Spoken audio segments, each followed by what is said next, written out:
Hello, శిల్పంగా Narasimhulu అండి. అవునండి. నేను రాజపేట ఎస్ఐ మాట్లాడుతున్నా.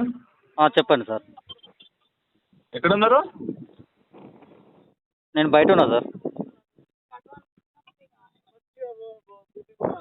బూడిద స్వామి వచ్చి మీ మీద కంప్లైంట్ ఇచ్చిండు, ఒకసారి పోలీస్ స్టేషన్ కాడికి వస్తావా? ఎందుకండి?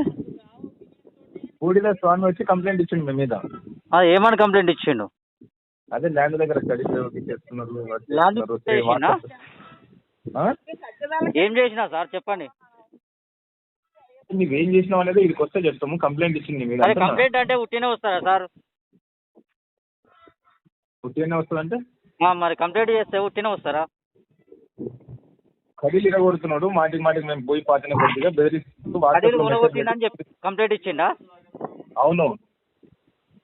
సరే వస్తాంలేండి. ఎంత టైం పడుతుంది? టైం పడుతుంది, నేను బయట ఉన్నా వేరే పని మీద. ఆ? వేరే పని మీద ఉండండి, బయటికి పోయినా వస్తా. మా భార్య కంప్లైంట్ ఇస్తుంది. మా భార్యను బెదిరించిండు ఫోన్ చేసి. మా ఇల్లు కూలగొట్టిండు. దాన్ని ఆల్రెడీ పోలీస్ స్టేషన్లో కంప్లైంట్ ఇచ్చినాము. పోలీస్ స్టేషన్ కాడికి రా. సరే వస్తా. మా భార్యనే తీసుకుని వస్తా.